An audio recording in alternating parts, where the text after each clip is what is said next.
नमस्कार मित्रों। मैं रेकी मास्टर मुनीश शर्मा और आज आपको एक ऐसा अचूक फार्मूला दूंगा, एक ऐसा टोटका कह लें, नुस्खा कह लें। असल में ये अवचेतन मन का विज्ञान होता है, सबकॉन्शियस माइंड का विज्ञान होता है। जितने भी लोग छोटे छोटे अपने भाग्य उदय करने के लिए टोटके करते हैं, तरह तरह के प्रयोग करते हैं, बहुत लोग सफल हो जाते हैं, बहुत लोग असफल हो जाते हैं। उसके पीछे कुछ चीज़ें काम करती हैं, लेकिन आज आपको एक ऐसा तरीका बताऊंगा जिससे आप ये कह सकते हैं कि जिनका बंद पड़ा भाग्य होता है, कार्य में सफलता नहीं मिलती, पढ़ाई में बच्चे खराब हो रहे हैं, घर में लड़ाई झगड़ा, व्यापार में गड़बड़, नौकरी पेशा, जीवन में जिसको हम कहते हैं भाग्य से होने वाले काम, तो वो जिनके बार बार गड़बड़ होते हैं, हर तरफ से विघ्न बाधाएं आती हैं, उनको लगता है जैसे किसी ने कुछ कर ही दिया है, कुछ बांध दिया है, जीवन आगे ही नहीं बढ़ रहा, जो करते हैं पीछे ही पीछे आते हैं। तो उसके लिए एक अवचेतन मन का एक नुस्खा आपको देता हूं, एक टोटका आप इसे कह सकते हैं। असल में ये अवचेतन मन का विज्ञान होता है, क्योंकि जो एक मनुष्य होता है वो उतना ही नहीं होता जितना वो दिखता है। उसके भीतर की ऊर्जा, जिसको सूक्ष्म ऊर्जा कह लें, प्राण ऊर्जा कह लें, वो निकल के पूरे ब्रह्मांड में फैली होती है। हर चीज के साथ, आपके पास मोटरसाइकिल है उसके साथ भी आपकी ऊर्जा जुड़ी है, कार है, घर है, जो भी है, हर चीज के साथ आपकी ऊर्जा जुड़ी हुई होती है। जो काम हम बाहर करते हैं उसका रिजल्ट हमेशा भीतर भी आता है। ऐसा नहीं कि बाहर ही आता है। आप बाहर कोई गलत काम कर रहे हैं, आप रोड के ऊपर बिना वजह गंदगी डाल रहे हैं, तो आपके ऊपर इफेक्ट नहीं आता। हम जुड़े हुए हैं, भीतर बाहर सब कुछ जुड़ा हुआ है, सब कुछ कनेक्टेड है। मोबाइल विज्ञान, जो मोबाइल है हमारा, ये इसी का एक प्रूफ है, क्योंकि ऊर्जा तो जुड़ी हुई है। मोबाइल हमने एक यंत्र बनाया, वो ऊर्जा कोई अभी नहीं बनाई वैज्ञानिकों ने, अभी कोई तरंगे नहीं ऐसी छोड़ी कि उससे वो कनेक्ट कर सके, बल्कि वो ऊर्जा पहले विद्यमान थी, हमने उसका उपयोग करना सीख लिया, तो हमारी ऊर्जा जुड़ी हुई है। यदि कोई बिना जरूरत के, बिना किसी बात के या अपने स्वार्थ के लिए रोज रोड में कहीं रास्ते में गंदगी डाल देता है, तो उसका इफेक्ट उसके भाग्य में, उसके जीवन में, उसके शरीर में, मन में, बुद्धि में, उसकी विचार शक्ति में, हर चीज में आएगा जो हम काम करते हैं। आपको जो आज एक टोटका बता रहा हूं, ये बिल्कुल इसी तरह से है। जैसे हम कहते हैं कि किसी का भाग्य उदय हो गया, उसके भाग्य का ताला खुल गया, तो वो क्या होता है, ये असल में स्थूल में जो हम काम करते हैं वो सूक्ष्म में भी हमारे साथ होता है। ऐसा ही जिनके साथ ऐसा होता है कि उनका भाग्य नहीं चमक रहा, बार बार विघ्न बाधाएं आ रही हैं, उनके ये टोटका शनिवार के दिन, सिर्फ शनिवार के दिन एक ताला खरीदना है। ताला ऐसे नहीं कोई हल्का फुल्का आपने 5 रुपए का ले लिया, अच्छा ताला लें, 100, 150, 200 रुपए का, जितनी आपकी हैसियत हो, जितना आप खर्च कर सकते हैं उसी हिसाब से ले लें। जरूरी नहीं कोई बहुत आपने 500-700 हज़ार रुपये का लेना है, ठीक ठाक जो नॉर्मल एक ताला यूज आप कर सकें।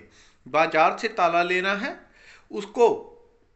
अब बाद में लोग कमेंट करके पूछेंगे कब खरीदना, आप कभी भी खरीद लें, लेकिन एक बात का खास तौर पे ध्यान रखना है। जब आपने वो ताला खरीद लिया तो उसकी चाबियां जैसे लगी हुई होती हैं, लॉक जो हम बाजार से लेते हैं, वो लॉक आपने लेना है जो बिल्कुल बंद हो, सील बंद हो, खुला हुआ ना हो। बीच में किसी ने लॉक लगाया, खोल दिया, वो काम नहीं। जैसा फैक्ट्री से आया वैसे ही उसमें दुकान में पड़े होते हैं, वहां से एक ताला उठा लें, उसको डिब्बी से निकाल के देख लें, उसकी चाबियां अलग हैं, ठीक है, उसको आपने खोलना नहीं है, उसको चेक नहीं करना, उसके भीतर चाबी नहीं लगानी, चाबी नहीं घुमानी, कुछ नहीं आपने ऐसा करना। कौन सा लॉक लें, कोई भी लॉक जो अच्छा आपको मिलता है। अगर पीतल वगैरह का मिल जाए तब तो बहुत ही अच्छा, नहीं तो जो भी आपको मिल जाए, तो उस लॉक को आपने लेके आ जाना है। और शनिवार के दिन, चाहे एक दिन पहले लेके अपने घर में रख लें, शनिवार के दिन आपने किसी भी मंदिर में जाना है, जिस भी मंदिर में आपके कोई नज़दीक मंदिर हो जो वहाँ पे ये लॉक काम आ जाए।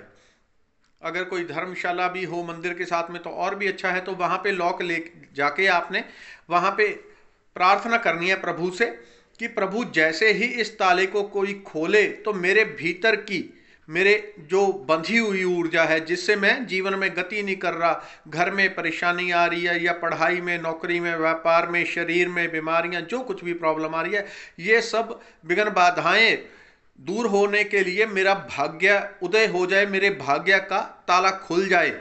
जैसे ही ये ताला खुले, ये प्रार्थना आपने अपने तरफ से अपने मन से भगवान से कर देनी। प्रार्थना की कोई खास विधि नहीं होती, ये सीधी हृदय से परमात्मा तक की तार होती है। तो वो आप प्रार्थना कर दें और उस लॉक को आपने वहां पे छोड़ देना है। उसको आपने नंबर 2 पीछे पलट के नहीं देखना है। मंदिर में चढ़ा दिया, पीछे पलट के नहीं देखना, वैसे ही आए, अपने जूता चप्पल पहने चुपचाप आ जाना आपने घर में। और घर में एंटर करने से पहले हाथ पैर धो लें, घर में एंटर करने से पहले ही, या बाहर कोई डिब्बा रखें, कुछ भी रखें तो बहुत अच्छा होगा। घर में मुख्य कक्ष में, मुख्य कमरे में एंटर करने से पहले हाथ बहुत धो के आराम से आप एंटर हो जाएं। ठीक है, इस तरह से आपने प्रयोग करना है। लेकिन ये प्रयोग वही करें जिसके भीतर एक विश्वास हो। यदि कोई कच्चे मन से करता है, मुझे होगा नहीं होगा, फायदा होगा, ऐसा होगा वैसा होगा, तो वो लोग ना करें, क्योंकि ये अवचेतन मन के भीतर गड़ी हुई कीलें होती हैं, तरंगे होती हैं। जो जैसी श्रद्धा, जैसे विश्वास के साथ आप करेंगे, वैसा ही आपको रिजल्ट भी मिलेगा। लोग बहुत तरह के उपाय करते हैं, किसी ने, पंडित जी ने बता दिया, किसी ने वो कर दिया, लेकिन उसमें से आधे तो लोगों को फायदा ही नहीं करते। क्यों? क्योंकि उनके भीतर विश्वास ही नहीं होता कि इससे कुछ होगा। जब आप कुछ करने जा रहे हैं तो दृढ़ विश्वास के साथ जाएं। उस ताले के साथ क्या होगा, जैसे ही उस मंदिर में कोई पुजारी होगा, कोई भी होगा, वो जब चाबी लगा के उस ताले की चाबी घुमा देगा, उधर वो लॉक खुल गया। जैसे ही वो लॉक खुल गया, समझो आपके भाग्य का ताला खुल गया। जितने भी विघ्न बाधाएं थी वो स्वतः अपने आप दूर हो जाएंगी। छोटा सा टोटका है, लेकिन बहुत गहरे विज्ञान के साथ है। ये बहुत गहरे रिजल्ट आते हैं। लेकिन आपके भीतर विश्वास हो तभी गहराई से काम करेगा। जिसको ये लगे होगा नहीं होगा, वो इस प्रयोग को ना करें। जिसको विश्वास हो वो गहराई के साथ करें और बिल्कुल रिजल्ट आते हैं। धन्यवाद, नमस्कार।